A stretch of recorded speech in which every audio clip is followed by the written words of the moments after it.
यार हनुमान जी की कुंडली में आ गया शनि। हनुमान जी बैठे थे राम सेतु रामेश्वरम में, बैठ करके राम सेतु का दर्शन कर रहे थे, राम जी का चिंतन कर रहे थे। इतने में ही शनि महाराज आए। हनुमान जी ने कहा, अरे आइए आइए आइए भगवान, आप कैसे आए? बोले भैया अब हम बोरिया बिस्तर सब लेकर के आए हैं, 7.5 साल आपके संग ही रहेंगे। 7.5 साल के लिए आती है शनि की दशा।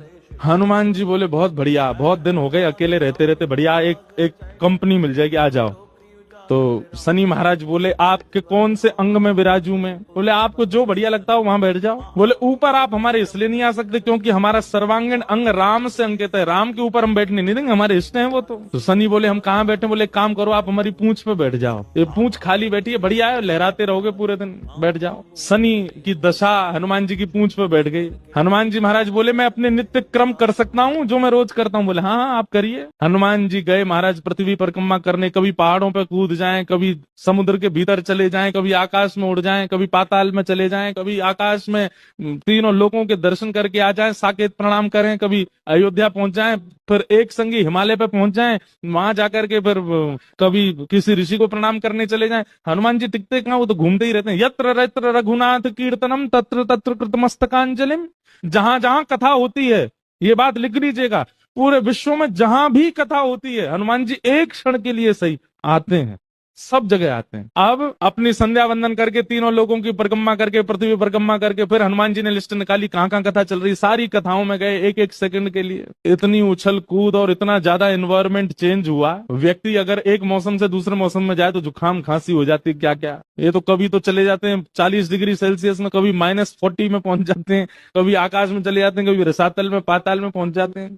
7 घंटे बाद श्री हनुमान जी महाराज गंगा जी के तट पर आकर के जैसे ही बैठे, शनि महाराज लुढ़क करके गिर पड़े। बोले हाथ जोड़े तुम्हारे भैया, नहीं रहना हमको आपके साथ, आप अकेले ही रहो, नहीं रह पाएंगे। बोले 7 घंटे में आपने हमारी हालत कर दी, 7 साल में तो आप शनि पर ही शनि चढ़ा दोगे। हनुमान जी महाराज बोले भैया देखो एक बात हमारी सुनो, जिनके सिर पर राम ग्रह लगा हो, जिनके सिर पर कृष्ण ग्रह लगा हो, भूल करके भी वहां मत चले जाना, नहीं तो शनि की 7.5 शनि पे ही उल्टी हो जाएगी। तब श्री शनि महाराज कभी किसी कृष्ण भक्त पर, कभी किसी राम भक्त पर, शनि नहीं कोई ग्रह नहीं आता।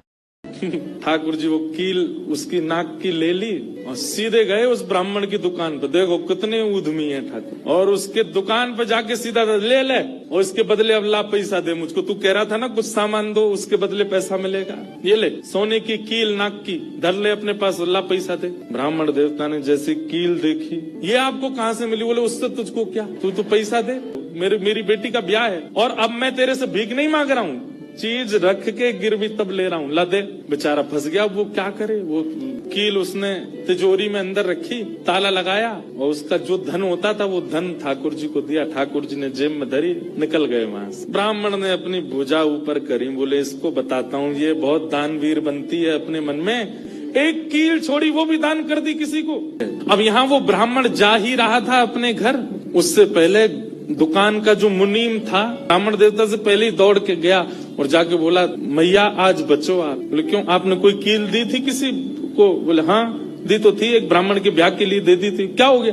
उसने जाके वो आपके पतिदेव को ही दिया और बदले में ले गया पैसा। सरस्वती देवी हाय नाथ अब नहीं बचूंगी, वो तो बहुत डांटेंगे। सरस्वती देवी बोली कहाँ जाऊं, हे पांडुरंगा, हे विठलनाथ, हे मेरे प्राणनाथ मेरी रक्षा करो। ये कैसा नियम आपने, मेरे आज जीवन में पहली बार तो कुछ दान किया, वो भी एक ब्राह्मण बेचारा अपनी हत्या करने पर तुला था तो मैंने किया।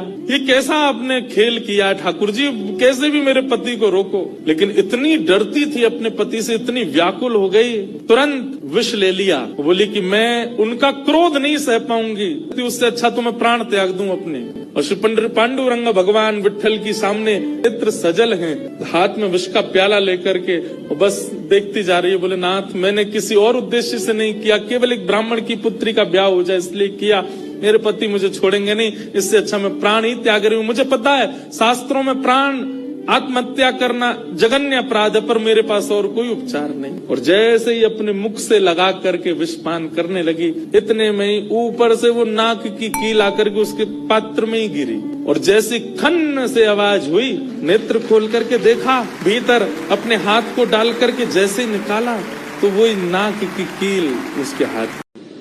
तो भगवान है। ठाकुर जी बोले काय को मधुमंगल तू ये काय को पूछ रहा हो? बोले ना ना, हमने ऐसी सुनी है कि जब गर्गाचार्य जी आए ना तो वो कह के गए कि यशोदा मैया तुम्हारो लाला नारायण समान गुण ही, और तेरी हरकतनते हुए ऐसा लगे कि तू कहीं भगवान तो ना है। तो ठाकुर जी धीमे से बोल जाते हैं, बोले मधुमंगल एक बात बताऊं? बोले कहा, मैं जय जय नहीं हूं, मैं भगवान ही हूं। लाला मैं सबन ने बता दूं कि तू भगवान है? ठाकुर जी बोले हाँ बताया। मधुमंगल गयो, सबरे सखान में हल्ला मचाया। बोले तुम्हें एक बात बताऊं? बोले कहा, हमारो जो लाला है ना, बोले हाँ जी भगवान है।